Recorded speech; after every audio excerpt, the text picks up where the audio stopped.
जम्मू कश्मीर के कुलगाम में आतंकियों के साथ सेना की मुठभेड़ लगातार जारी है और 3 दिनों से मुठभेड़ चल रही है, जिसमें अभी तक 3 आतंकियों के मारे जाने की खबर सामने आ चुकी है। शनिवार को 2 आतंकी मारे गए थे, जिसके बाद से ये ऑपरेशन लगातार जारी है और मुठभेड़ में अब तक कुल मिलाकर 3 आतंकवादियों को सेना ने मार गिराया है। जम्मू कश्मीर के कुलगाम में आतंकियों से ये मुठभेड़ जारी है। जम्मू कश्मीर कुलगाम जिले के अखल देवसर इलाके में तीसरे दिन भी ये मुठभेड़ जारी रही है और सेना ने एक आतंकी को आज भी मार गिराया है। यानी कि कुल मिलाकर 3 आतंकवादियों को सेना ने मार गिराया। शनिवार को 2 आतंकवादियों को मार गिराया था, जिसके बाद एक और आतंकी को आज सेना ने यहां पर मार गिराया है। तो ये बड़ी खबर आपको बता रहे हैं। ऑपरेशन महादेव के बाद लगातार सेना का ऑपरेशन जम्मू कश्मीर में चल रहा है आतंकवादियों के खिलाफ और इस ऑपरेशन में लगातार एक के बाद एक एनकाउंटर में आतंकवादी मारे जा रहे हैं। अखल देवसर इलाके में तीसरे दिन भी सेना का यह अभियान जारी रहा। एक और आतंकवादी आज इस अभियान में मार गिराया गया। कुलगाम जिले के अखल देवसर इलाके का यह पूरा एनकाउंटर का मामला है, जहां पर जो आतंकियों के साथ मुठभेड़ है सेना की, वो तीसरे दिन भी जारी रही है। जानकारी के मुताबिक सुरक्षा बलों ने कुलगाम जिले में शनिवार को लश्कर तैयबा के हासिर नजीर समेत 2 आतंकवादियों को मार गिराया था। ये आतंकवादी जिले में अखल के जंगलों में छिपे हुए थे। इसके अलावा इसमें एक सैन्य जो अधिकारी हैं, इनके भी घायल होने की सूचना मिली है। सैन्य अधिकारी को श्रीनगर के अस्पताल में भर्ती करवाया गया है, जो सेना का बेस अस्पताल है। इस क्षेत्र में आतंकवादियों के छिपे होने की आशंका के चलते यहां पर सैन्य ऑपरेशन शुरू किया गया था, जिसके बाद 3 दिनों से यह सैन्य ऑपरेशन जारी है और शनिवार की रात को भी लगातार इस क्षेत्र में गोलीबारी होती रही। शनिवार को पुलिस के अधिकारियों ने 2 आतंकियों के मारे जाने की पुष्टि की थी। इसके बाद ड्रोन से इन दोनों के शव जो है ये जंगल में पड़े हुए थे, ये ड्रोन से जानकारी मिली, ड्रोन से इसे देखा गया और इसके साथ ही जो हारिस है इसको सुबह मार गिराया गया। तो दूसरे जो आतंकी हैं इनको दोपहर को ढेर किया गया सेना के द्वारा कल, और तीसरे आतंकवादी को आज मार गिराया गया है। तो जम्मू कश्मीर के कुलगाम में यह सेना का ऑपरेशन आतंकवाद के खिलाफ लगातार जारी है और इस सैन्य ऑपरेशन में 3 आतंकियों को सेना ने मार गिराया है 2 दिनों में। और सेना के जो जवान हैं उनके ऊपर फायरिंग करते हुए आतंकवादी जंगलों की ओर जा छिपे थे, जिसके बाद 9 राष्ट्रीय राइफल्स ने जम्मू कश्मीर पुलिस के स्पेशल ऑपरेशन ग्रुप यानी कि एसओजी के साथ मिलकर और कुलगाम पुलिस, इसके साथ ही सीआरपीएफ के जवान, ये सभी सुरक्षा बल इस पूरे ऑपरेशन में शामिल रहे। तलाशी अभियान चलाया गया, तलाशी अभियान शुरू किया गया और इस दौरान आतंकवादियों से मुठभेड़ भी हो गई, लेकिन 2 आतंकी गोलीबारी करते हुए अंधेरे की आड़ में जंगल के भीतर भाग निकलने में कामयाब रहे थे, जिसके बाद सेना ने यहां पर सर्च ऑपरेशन चलाया और उसके बाद ये 3 आतंकियों के मारे जाने की खबर अखल देवसर इलाके से सामने आ रही है। एक और आतंकवादी को आज मार गिराया गया, जबकि 2 आतंकवादियों को कल मार गिराया गया था। इसके अलावा सेना का ऑपरेशन महादेव के बाद लगातार जम्मू कश्मीर के कई इलाकों में चल रहा है, जहां पर आतंकियों की पहचान की जा रही है। आतंकियों के छिपे होने की आशंका के बाद ऑपरेशन लॉन्च किया जा रहा है और एक एक करके जो टेररिस्ट हैं उनको न्यूट्रलाइज करने का काम सेना के द्वारा जम्मू कश्मीर में किया जा रहा है। तो पहले ऑपरेशन सिंदूर, उसके बाद ऑपरेशन महादेव और अब यह ऑपरेशन लगातार 3 दिनों से जारी है, जिसमें फिलहाल 3 आतंकवादियों के मारे जाने की सूचना है। इसके बाद अभी भी जो सर्च ऑपरेशन है सेना का, वो लगातार चल रहा है और भी आतंकवादियों के छिपे होने की आशंका यहां पर लगातार बनी हुई है। इन आतंकवादियों की तलाश भी सेना के द्वारा लगातार की जा रही है। एक खबर यह भी कि इस ऑपरेशन में जो एनकाउंटर हुआ, इसमें सेना के भी एक अधिकारी के घायल होने की सूचना है, जिसे सेना के बेस मेडिकल अस्पताल में भर्ती फिलहाल करवा दिया गया है। लेकिन सेना के लिए अच्छी खबर यह कि 3 आतंकवादियों को मार गिराने में कामयाबी हासिल की गई है।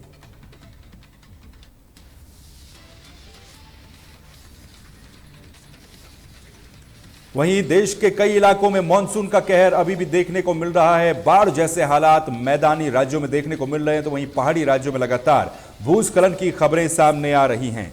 ये बड़ा अपडेट मानसून से जुड़ा हुआ आपको बता देते हैं। उत्तर भारत में मानसून का कहर, जम्मू कश्मीर, उत्तराखंड, हिमाचल प्रदेश में भारी बारिश, जिसके बाद चमोली में भूस्खलन की एक घटना हुई थी जिसमें 12 मजदूरों के घायल होने की सूचना है। इसके अलावा हिमाचल प्रदेश में 4 राष्ट्रीय राजमार्गों समेत कुल 387 सड़कें बंद हैं, जबकि पंजाब, मध्य प्रदेश में भी बाढ़ जैसे हालात हैं और इन इलाकों में सेना के द्वारा भी कमान संभाली गई है रेस्क्यू ऑपरेशन की। तो उत्तर भारत के कई इलाकों में इस समय बारिश का कहर देखने को मिल रहा है, मानसून का कहर देखने को मिल रहा है।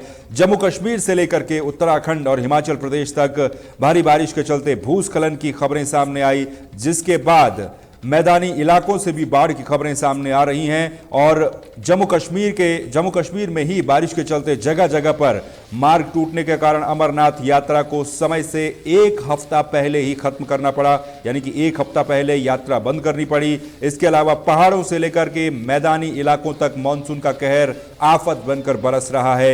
आसमान से आफत की बारिश हो रही है जो कि जमीन पर लगातार तबाही मचा रही है और बारिश के कारण जगह जगह पर मार्ग टूटने की वजह से अमरनाथ यात्रा को समय से पहले ही खत्म किया गया, 1 सप्ताह पहले इसको खत्म किया गया। इसके अलावा जम्मू कश्मीर के कठुआ उधमपुर में 2 पुल बह गए, 5 घरों में दरार की खबरें हैं। वहीं उत्तराखंड के चमोली में भी एक पन बिजली परियोजना के भूस्खलन की चपेट में आ जाने से 12 मजदूर घायल हो गए हैं। हिमाचल प्रदेश में 4 राष्ट्रीय राजमार्ग समेत 387 सड़कें बंद हैं। वहीं पंजाब, राजस्थान और मध्य प्रदेश में बाढ़ से हालात काफी ज्यादा बिगड़ चुके हैं, जहां पर सेना ने राहत और बचाव अभियान को तेज कर दिया है। जम्मू कश्मीर के मंडल आयुक्त विजय कुमार विदुड़ी ने जानकारी दी है कि बारिश के कारण अमरनाथ यात्रा के दोनों मार्गों, जो कि बालटाल और पहलगाम, इन दोनों मार्गों पर भारी नुकसान हुआ है। इसके रखरखाव और मरम्मत के लिए दोनों ट्रैकों पर यात्रा को बंद कर दिया गया। रास्तों के जगह जगह पर टूट जाने के कारण ही 3 अगस्त तक यात्रा को स्थगित किया गया था, लेकिन अब गंभीर स्थिति को देखते हुए यात्रा को पूरी तरह से रोक दिया गया है। पहले अमरनाथ की यात्रा रक्षाबंधन के दिन यानी कि 9 अगस्त को समाप्त होने वाली थी और जिसके बाद अब इसको पहले ही यानी कि 3 अगस्त को ही खत्म कर दिया गया है। करीब इस वर्ष 4,10,000 श्रद्धालुओं ने बाबा बर्फानी के दर्शन भी किए हैं। और दूसरी चमोली से अपडेट आई थी, जहां पर भूस्खलन की खबर सामने आई। 300 मजदूर मौके पर काम कर रहे थे। चमोली के डीएम संदीप तिवारी ने जानकारी दी है कि हेलंग के पास टीएचडीसी विष्णुगाड़ जल विद्युत परियोजना स्थल पर भूस्खलन हुआ।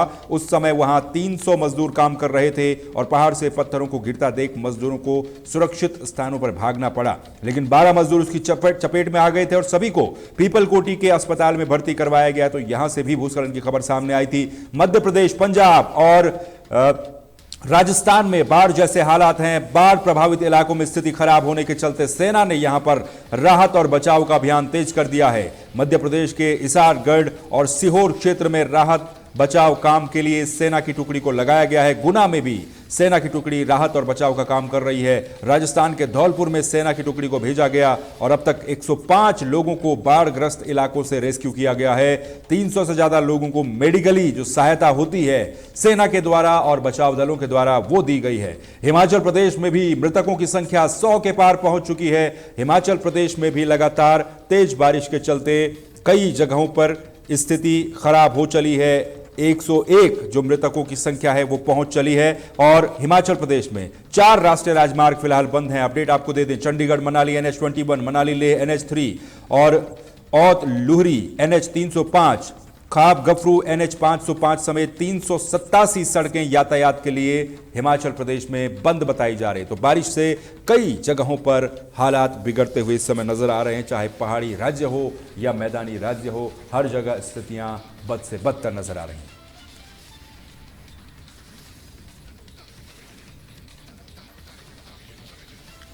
वहीं तेलंगाना की मंत्री के खिलाफ हैदराबाद की एक अदालत ने जांच के आदेश दिए हैं। इसके अलावा केस दर्ज करने का आदेश दिया है। आपराधिक जो मामला है उसको दर्ज करने का आदेश दिया है। मंत्री कोंडा सुरेखा ने केटीआर के खिलाफ विवादास्पद टिप्पणी की थी। पूर्व मंत्री केटीआर के खिलाफ और तेलंगाना की मंत्री कोंडा सुरेखा के खिलाफ केस दर्ज करने का आदेश दिया गया है। हैदराबाद की अदालत ने आपराधिक मामला दर्ज करने का आदेश दिया है।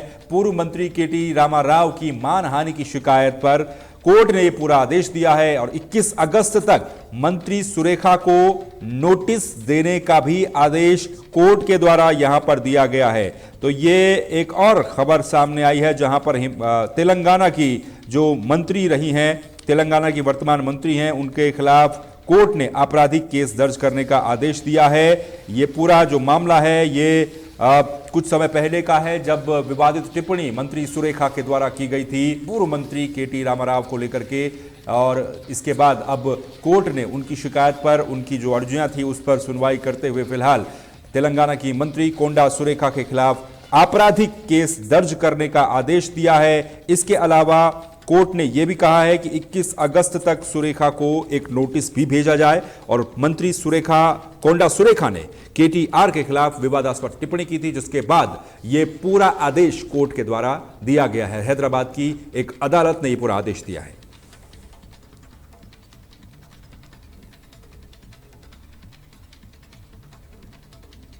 वहीं अमेरिका में देर रात भूकंप के झटके महसूस किए गए। हालांकि इन भूकंप के झटकों की तीव्रता ज्यादा तेज नहीं थी। 3.0 रिक्टर स्केल पर इसको मापा गया और इस भूकंप के झटके को कई लोगों ने महसूस किया। तो अमेरिका में देर रात भूकंप के झटके महसूस किए गए। इससे पहले पाकिस्तान में हमने देखा भूकंप के झटके महसूस किए गए थे, लेकिन अब अमेरिका में भी देर रात को भूकंप के झटके महसूस किए गए। शनिवार रात को न्यूयॉर्क महासागरीय क्षेत्र में हल्का भूकंप आया। वैज्ञानिकों के मुताबिक भूकंप की तीव्रता 3.0 रिक्टर स्केल थी। इसके अलावा न्यू जर्सी के उपनगर हेस्ब्रुक हाइट्स के पास इस भूकंप का केंद्र बताया जा रहा है। और हालांकि इस भूकंप में कोई भी जानमाल के नुकसान की खबर नहीं है। बहुत ही माइनर सा ये भूकंप था, हल्का सा ये भूकंप था, लेकिन इस भूकंप के झटके को महसूस करने के बाद तमाम तरह के रिएक्शन सोशल मीडिया पर देखने को मिल रहे हैं। शनिवार देर रात को वैज्ञानिकों के मुताबिक 3.0 इसकी तीव्रता मापी गई थी रिक्टर पैमाने पर। न्यू जर्सी का जो उपनगर है हेस्ब्रुक हाइट्स के पास लगभग 13 किलोमीटर की दूरी पर इसका केंद्र बताया जा रहा है। और अमेरिका में यह भूकंप के झटके महसूस किए गए, लेकिन राहत की बात यह कि भूकंप के झटके हल्के थे, किसी नुकसान की इसमें कोई खबर नहीं है।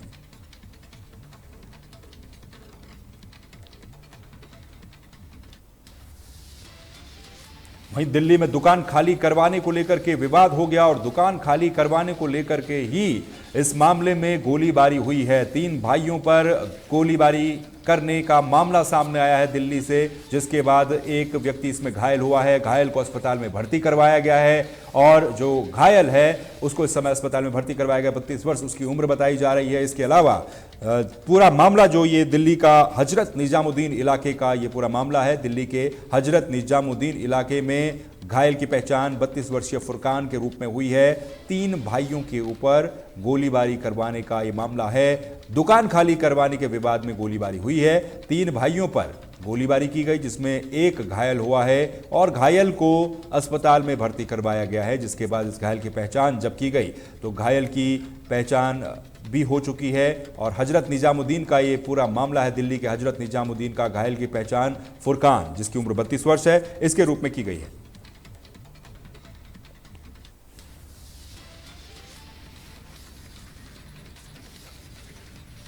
ब्रेकिंग न्यूज में फिलहाल के लिए बस इतना ही। बाकी खबरों के लिए और अपडेट्स के लिए आप लगातार बने रहिए तहलका डिजिटल के साथ। मुझे दीजिए इजाजत। नमस्कार।